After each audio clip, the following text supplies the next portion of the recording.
guys, KO here. Welcome to Turmeric and Tequila, where we are working to inspire positive, radical social evolution. I'm excited today. It is just you and I on this solo cast, and I felt compelled to talk about entitlement and protecting your energy. There are so many moving parts nowadays, and everybody has access to everything, including our energy, and they're not entitled to. So we are going to break down 15 ways to protect your energy, and then a few ways specifically if you're an empath that you can do that.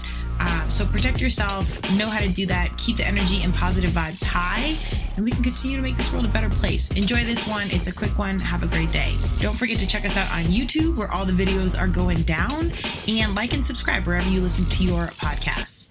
Welcome to Turmeric and Tequila with your host, Kristen Olson. Questioning a better way, one gracefully disruptive conversation at a time.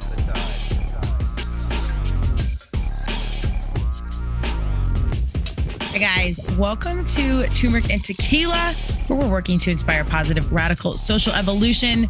It is a solo cast with you and myself today.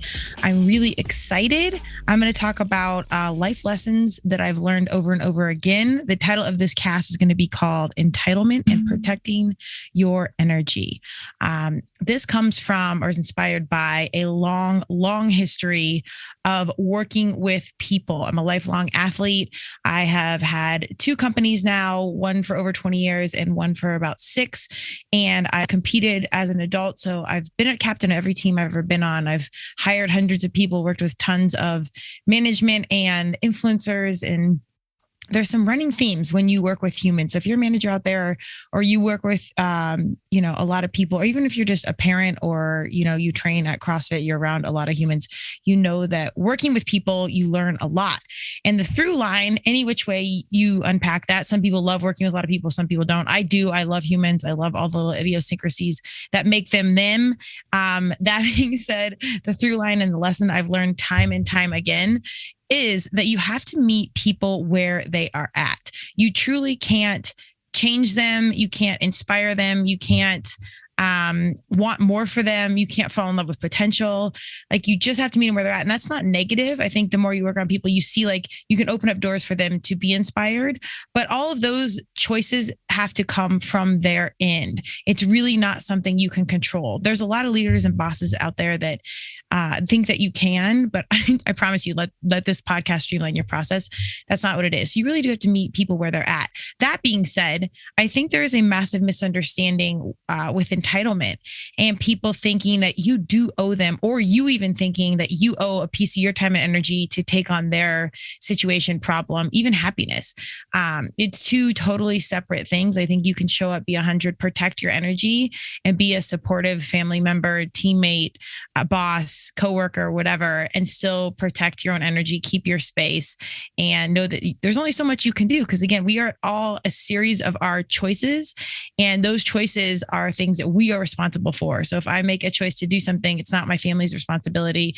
It's not my parents or my significant others or my dogs, or it's not really anyone's situation but our own. So we have to continue to understand that our choices are truly our responsibility. And in turn, if we choose to be inspired or we choose to follow someone else's lead, that's amazing. But again, that's us choosing it. It's not them telling us we need to do it. Even if we follow that suit, there's probably some internal conflict that we're only doing it because we have to, or what have you, and it's not authentic, so it doesn't last. So without getting too deep into that science, I really want to focus on just dropping the note. I don't know why this came to me, but perhaps other people need to hear it, that awareness around entitlement, whether you're on the side of you thinking you are entitled to support or something else, like, be very clear that, again, and this is more philosophy, but you're born alone and you die alone. And it's not negative. That's hard for some people to hear, but truly we are a series of our choices. So embrace that sense of personal responsibility and let go of entitlement, because truly in this lifetime, you are not entitled to anything. And that includes energy from others. And on the flip side, protecting that energy, if you are on the side where you're around someone that is feeling entitled, or you're feeling pressure to do something that you're supposed to do versus feeling authentic to you, protect that energy, protect that space. And this is something I've had to learn time and time again, because I think it evolves. And as we get older, we get better about it because you have less time and energy and you can just spot things. But I think these little check-ins are really great to just get back to really simple steps and grounding awareness of like, let's just get back to our little check-in here. We're going to protect the energy. We're going to step away. We're still going to be supportive. One of my favorite things, I will love you from here, meaning, some people you just have to let go out of your life and let it be, and you can love them right for you are. And that's enough. I don't think our society digests that very well. It's mean or selfish or whatever, but it's not. So we can unpack a whole podcast later on down the road. But if you've listened to Turmeric and Tequila, you've heard that conversation for sure before. So let's jump in with protecting your energy. I found this amazing article on, let me see. It was the mindful.com, like mindful. It's a play on that. So I actually think that's really funny. I like when, it's a juxtaposition on things, but they have some phenomenal stuff. They posted this article about 15 ways, to protect your energy. And it was reviewed by Natalie Cardin. She's a spiritual healer. She has a wealth of formal education, but in addition, she's a shamanic healer, if I said that correctly, and does a lot with Reiki. Like she's just tons of stuff. So look her up. And she reviewed this article. I think it's really good. They published it in 2020 and then reviewed it or updated it in 2021. And so we're just going to jump right in. And I'm just going to give my quick take the list. And then we're actually also there's another piece that talks about protecting your energy, specifically if you're an empath. I know that I am. I think it's varying degrees. That means you easily take on other people's energy. I think that's a lot of people. So I want to address that specifically as well, because I think we tend to take things on. Well, it's just kind of there, but also it can be something that you're taking on other people's energy because you don't want to deal with your own crap. So we'll address that in a separate piece as well. I'm going to give you the 15 things up front, and then we're going to unpack each one of them in case you're in a hurry, but I hope you're not, because just stay on this podcast with me. I want you here with me. Let's just start with, kind of an overview. It says, we are energy beings surrounded by everything made of energy. There is always an exchange of energy going on around us and involving us. The things you do and the people you associate yourself with have a way of transferring their energy into you. Therefore, it's better to understand the importance of protecting your energy. So this is a why. Even if you're not super into the woo or you're super into this kind of conversation, scientifically, physics and energy can't be created or destroyed. It's a real thing. So however you label it, it doesn't really matter, woo or science or what have you. I think these little simple awareness pieces will put everybody in a common ground of, oh yes, this does or does not feel right. Let's dial this in and not waste time and energy around the wrong things. So let's just a quick 1 through 15. I'm going to tell you, I know some people like the list piece by piece, but I'm just going to tell you what they are because I think they're straightforward, but then we're going to unpack them a little bit individually. So here's the 15 ways to protect your energy. Number 1, observe your environment. Number 2, trust your intuition. Number 3, set a standard for yourself. Number 4, practice meditation. Number 5, visualize a white light protecting you. Number 6, cleanse your space. Number 7, cultivate a positive mindset. Number 8, think before reacting. Number 9, absorb positivity. Number 10, use affirmations. Number 11, trust in your inner power. Number 12, stay active and purposeful. 13, stop judging others. 14, ground yourself. And 15, grant permission. So let's go through those things. And again, I want to reiterate why it's so important to unpack or protect your energy. They write, every single day you give a lot of your energy to your family, work, and in several other places. So it's critical for you to protect your energy for yourself, or you will be continuously drained out. As your mind becomes fatigued and weak, it becomes difficult for you to achieve your goals. Also, a weak mind produces illness. Even a physically strong body cannot cope up with the mind when the mind is fragile. Therefore, you must protect your energy. When you protect your energy field, you are less likely to feel stressed out all the time. Life becomes enjoyable when you protect your energy. So protect.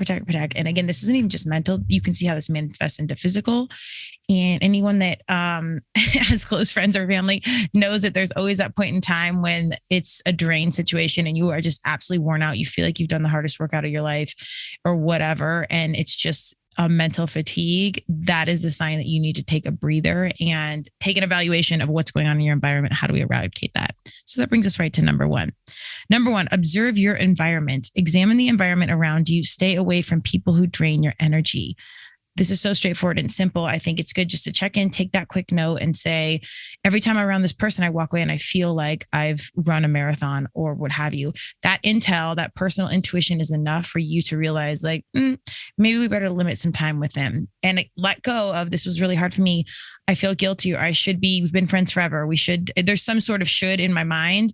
And the bottom line is when I really check in and I'm honest with myself, there is no should. You should let this go because it's truly not serving you and it's not selfish. So if you need to PR that in your mind about self-care, it's not selfish. You need to protect yourself. And we just talked about why it's all important because it's impacting the mental, physical, everything. Number 2 kind of leads us in. Trust your intuition. Believe in your intuition. Often our intuition tries to warn us about a negative situation beforehand. Have you ever walked into a room and you could just feel the energy was off? And then like the next day you look back and you're like, oh my God, I should have left that party 10 minutes earlier. Oh, or, I knew that Christmas party was going to be weird. Or you walked in for an interview and you're like, God, I just didn't like the vibe. I've actually even had this at, when I'm a blowout enthusiast for my hair. When I sit down and the hairdresser is ready and I'm like, God, I hate to put negative energy around it, but something just feels off. And I feel like this is going to be a waste of time. And I just don't like the vibe. That in itself is enough to tell you that something's off. Your energy, your gut, your intuition is there. Listen to it.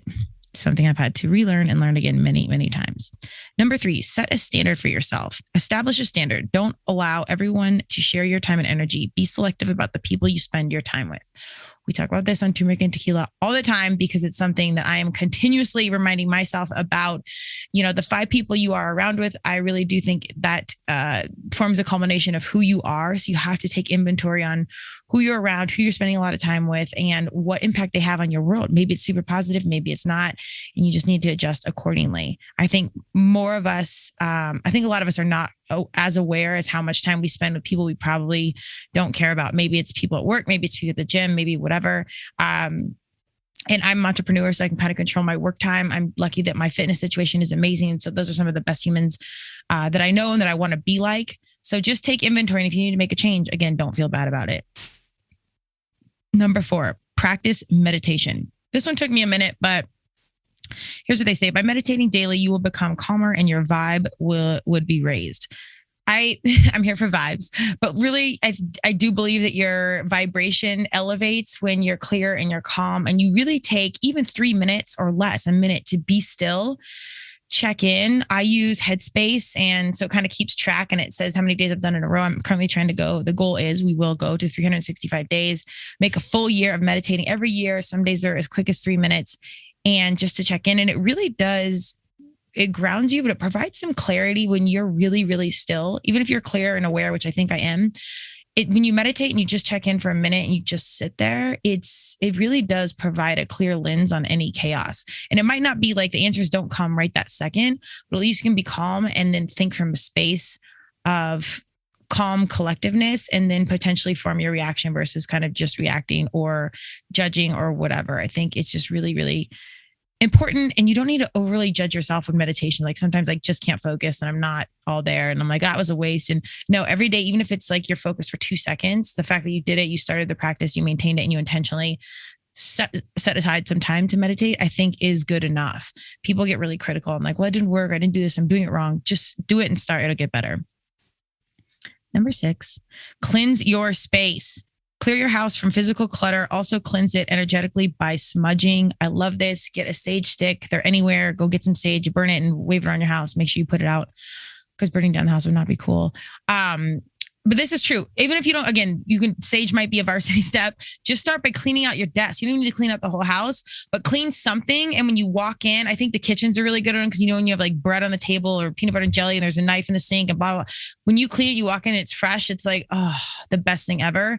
Start with little things. My house, I have stuff everywhere. So I love cleaning, even though I feel like I'm doing it all the time because you walk in and you can just energetically feel that space and the clutter's gone and there's like room to create and think. It makes the meditating easier. It's something really, really simple. And again, don't get carried away with like, I need to clean the house and clear out the garage and do that. That requires a lot of tequila because no one wants to do that stuff. But if you can just clean a stock drawer, clear out your working space, like do little things, it will make a huge, huge difference. Number 7, cultivate a positive mindset. Stay positive to bring good energy into your life. If you have a positive attitude, negative people won't be able to reach you. I feel like these are like lessons from kindergarten from like a Winnie the Pooh list or something, because it's so straightforward. And it's like, be a good friend. Yay, Piglet. But it's so true. I really think when you have positive vibes, you notice like those happy moments in life. Obviously, nobody stays 100% positive and happy all the time. But if you can recognize those moments like in retrospect of like, God, I was so happy at my wedding or at the CrossFit Games or whatever. And you're like, yeah, I was around my best friends, or I remember how positive this was, or da da da da. Like the negative doesn't reach you. And then if you can look back on the ruts, you're like, oh my God, yes. And I was hanging out with that one friend that's always miserable or always in a breakup or whatever. You can really start to see some of these things. We just stay so busy. I don't think we take inventory of what's going on. But when you sit back and you're like, oh shit, that person is actually a major drain. Why do I hang out with them? And I should be the good friend. No more shoulds. Let it fly. It's not worth it. We only have so much time and space, and we got to keep that for the positive peeps. So stay positive and keep that positive vibe happening, and let the vibe elevation happen. And then the universe will just take its course and just put you in the right zone. Number 8, think before reacting. Don't react without thinking. You can avoid a lot of tension and negativity if you choose to think before replying to others. Again, this is a kindergarten list, and it's needed now at 40. It's true. We just have to take a second, take 1 minute. I'm not really a hothead where I'll like jump off and I'll get mad or want to fight you, or that's not my vibe. I always protect what's important to me. Let me be clear there. But if you just pause for a second and not just react, it is critical how I think that 5 seconds of breath can be like, oh, wait, is this really a big deal? Do I really give a shit? Do I want to put energy into this, or can I just let this person move on if they flicked me off on, road rage, or, someone is taking forever to get into the chat? Like, does it really matter? Probably not. And then if you're keeping the positive vibes high, you see that negative basicness is just bringing it all down. Let it fly. Most things I think that we get really hype about don't matter. When there is something that matters and it is justifiable that you have something to say, or, need to express yourself, then so be it. I just think those things are few and far between. So keep that positive. And if you have good people around you, hopefully you won't even be having to have that conversation. But if they're really good, then they'll also be in the fight with you. So know your crew. But when the going gets tough, the tough gets going. Is that from the 80s? I think my parents just that came through me right there. And something I heard like in a road trip. Long story short, keep the good ones around you, and hopefully you don't have to end the conversation about calling it out. And we just need to think before we react. Remind me of that. Number 9, absorb positivity. Soak in positivity as much as you can. This will deflect negative energy from your life. I think this is true. Have you ever been around somebody or in a situation or a room you walk in, you're like, oh my God, this is awesome. This just feels so good. Like when you walk into a concert to sit down and everyone is just like pumped and you're so excited. You're waiting for the show to start and then the lights dim and you're like, oh, like it's so awesome. Absorb all that. The positive energy. I love performers and live music because they're in their zone, they're in alignment, and you can just feel the positivity exuding from their skill set and their shine. I mean, it's just awesome. So soak that in and see it. It's so beautiful when you see someone that is doing what they love. Like it's almost like a tangible energy and love that you can see. You see like parents and their kiddo and they're, laughing at a soccer game, or again, an artist doing their art, or, someone playing with a dog, playing with their dog at the park. Little things, you can see joy and positivity. Absorb it. It's really, really awesome. And it's good for you too. Number 10, use affirmations. Speak out positive statements out loud to protect your vibe. This is something, again, I kind of always knew, but didn't really do. And I'm going to go through a couple right here, just in case you want examples. They do sound silly if you're not used to affirmations. So I'm not going to tell you it's not silly, because I do think it is. And I think it really works. So if we're in kindergarten or we're standing in court as 40-year-old, I don't know what the situation is, these affirmations can get you dialed in. I try and do them I do them every single morning. Again, we're working for 365 days of morning routine, including that meditation. And this is part of it. These are not my specific ones, but they absolutely work. And these examples are: I can choose my thoughts. I choose to stay positive. Other people can't influence me without my consent. I'm radiating positive energy. I am powerful. I am thinking positively. I am protected by divine energy. I'm happy, peaceful, and grounded. I'm allowing good vibes only. Negative energy can't reach me at all. So again, I don't think you need to remember all 10 of those, but just simple ones. I even use these when I'm working out. If you heard my cast with Andrew Capp, and about the laws of attraction. And I specifically had a disrupting tool, like when I'm working out and it's like the 5th set, I'm exhausted, the weight's heavy, and I disrupt the mindset of like, I'm tired. How am I going to do this? It's thank you, universe. Thank you for my ability to breathe. I really like this one. I'm happy, peaceful, and grounded. Super, super simple. And if you can just repeat it, even if you're having trouble believing it in the moment, you're not thinking about the negative. So it just cuts it right off. It disrupts that channel of negative thought and goes right into auto mode. And eventually eventually you will believe it. So here we are. That was probably on Mr. Rogers or something. So we're teetering between kindergarten, Piglet and Pooh, and now Mr. Rogers. So God bless all of them. Number 11, trust your inner power. Intuition, here we are again. Believe in your inner strength. You have the power to choose the kind of energy for yourself. This one to me is really great about staying out of victim mode. The world is not happening to you. Yes, there are some truly terrible things that truthfully I will never understand and never be able to fully unpack because I haven't experienced them and I may never experience them. But I do know that it's, again, how you react to things. If you need formal therapy, if you need a mindset shift or a complete environment shift, or you need to move, or these are things that you do have a choice to move. And some things can get ultra complicated and it's just not that cut and dry, like choose your way and, strap up your boots. And that's not always the case. But for our everyday life and, let's say 80% of the time, you do have a choice and you can understand that you are not a victim. The world, whatever is not happening to you. You are consciously walking through this world. So choose how you show up, choose how you present yourself, choose the people that you're around, choose your mindset. We have way more power than we think. And again, culturally, I don't think we are taught this, or at least I wasn't exposed to it. But the more you get dialed in and you know how you can like shift your mood or remove yourself, we really do have so much control over ourselves, not other people, which you talked about in the beginning, but ourselves, we do. And we certainly can choose our reaction. Number 12, stay active and purposeful. The more you stay active, the less likely you are going to remain trapped in negative emotions. I'm here for physical exercise. It's not just about the vanity. It's about chemically moving your blood, stimulating neurons in your brain, moving hormones and removing cortisol and getting adrenaline going. There's so much positivity around being active. I think it's an added bonus when you can go train or be active with a buddy or friends. Like I said, my fitness humans have always been my best friends through my life just because we always have something in common. So we'll work out and then we'll go drink tequila. But it's, it's a balance, folks. But you got to stay moving and get that blood going. And the more busy you are around for doing positive things, the less you're going to have time for silly BS. So move that ass. 13, stop judging others. Accept people as they are without getting influenced by their thoughts and opinions.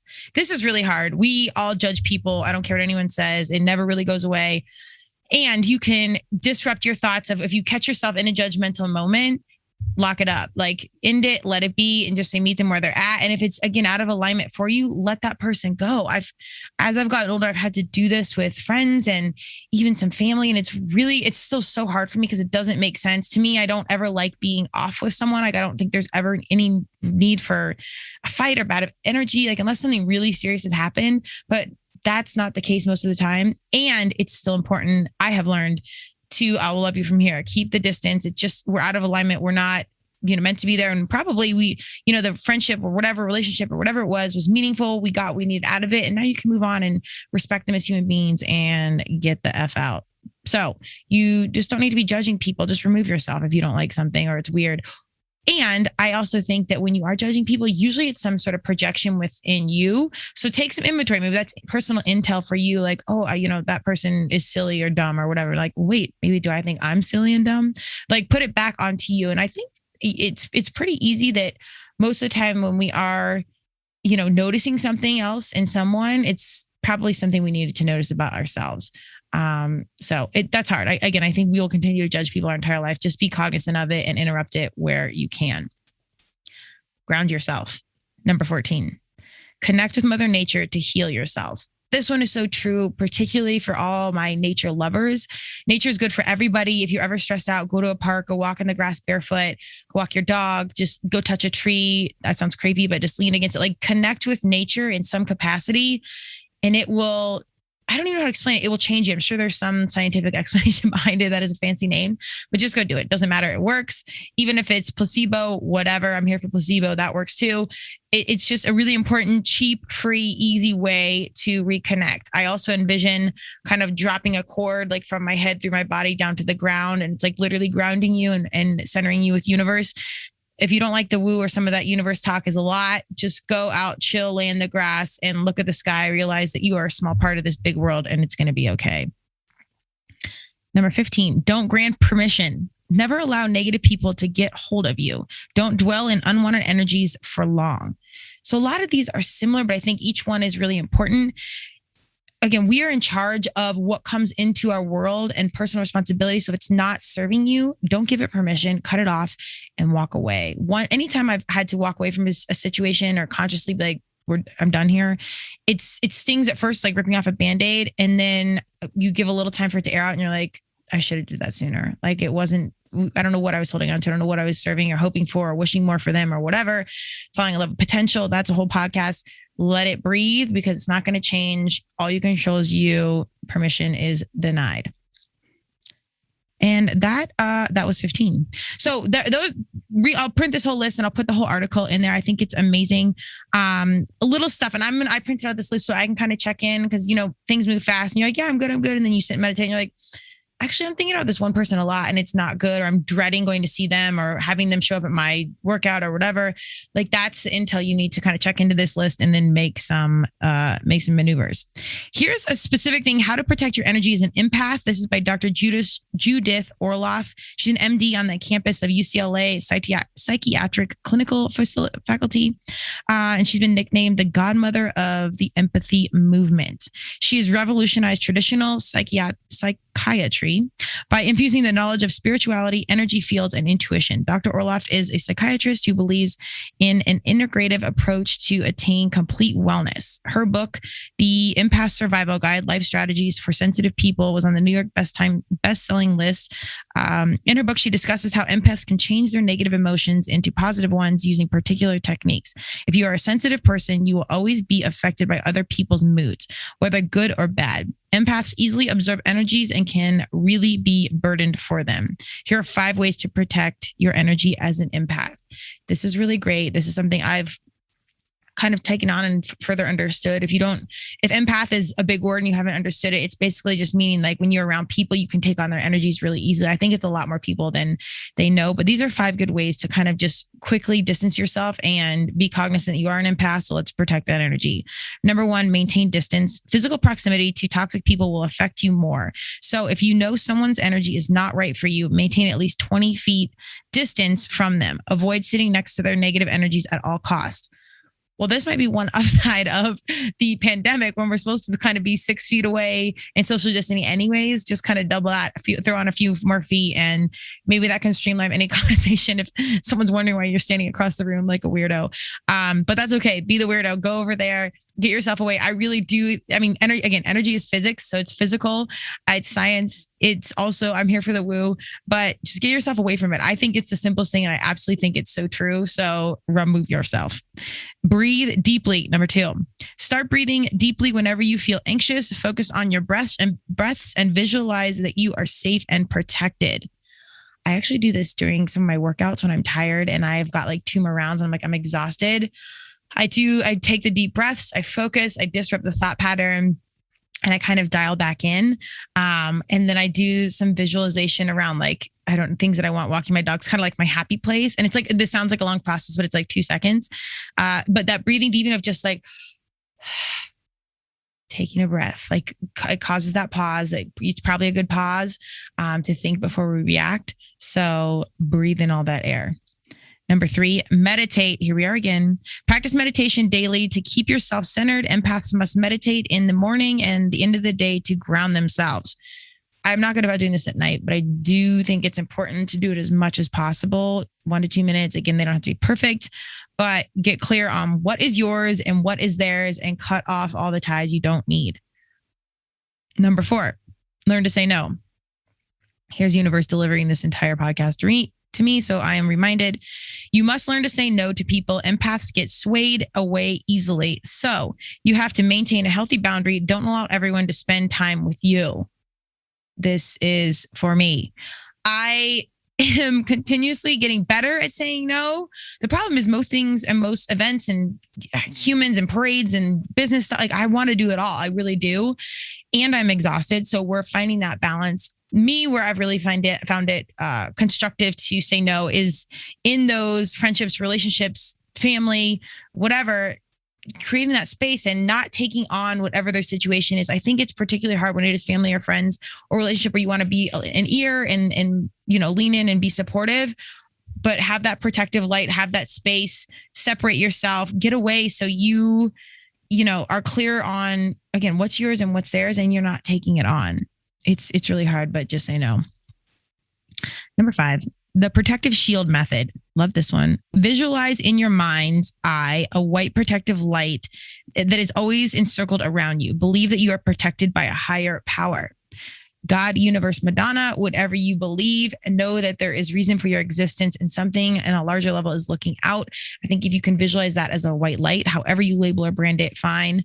Knowing that it's there, I think just that thought, even though it might sound silly to you, makes a huge difference. I've done this when I've gone into certain work situations that I really couldn't control. And I knew it was quote unquote a toxic environment. I literally think of a white light around my entire body and knowing that I'm going into the jungle and I'm just going to stay protected because this is a situation that I can't avoid and I'm going to do what I can control. So we're bringing out the big old white light shield and we're putting it around and hoping that it works. And I really do think it does.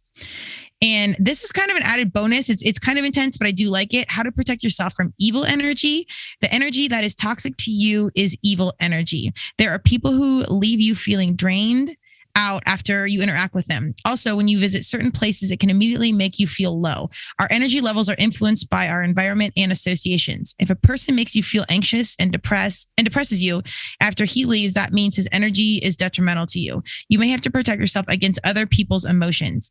It's not hatred or feeling bad about them. This is just a way to protect your energy and heal from any bad influences they have caused. The best way to protect yourself from evil energy is by meditating daily. As discussed earlier, meditation helps to keep you centered. Apart from that, affirmations are also quite helpful. Prayers are also powerful to ward off any negative or evil energies.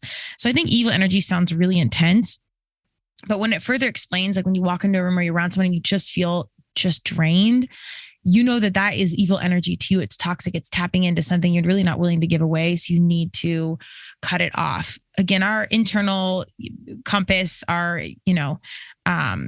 radar, our intuition, whatever, it's telling us. I think we just get so busy. We don't slow down enough to tap in. But this cast is for that. This cast is for me. It's for you. It's to okay, let's take a second. Let's tap in. Let's be aware of who is and is not entitled to our energy, what we can control, how we can get ourselves away from it, and how we can get back to our sense of alignment and our purpose.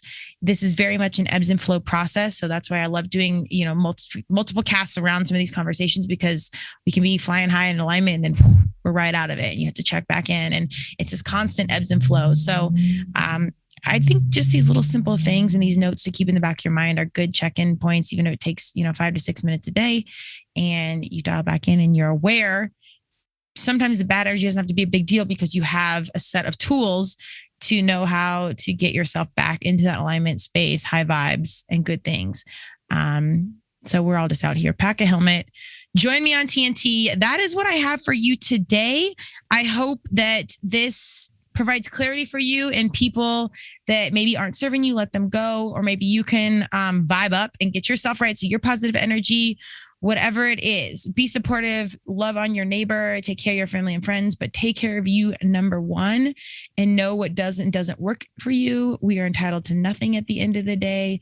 So protect yourself, protect that energy, and cheers to high vibes. Have an amazing day. I will see you and hear you and hopefully interact with you next week. Cheers. Thank you for joining Turmeric and Tequila with your host, Kristen Olson. Tune in next time, and don't forget to subscribe on Apple, Google Podcasts, Spotify, or wherever you listen.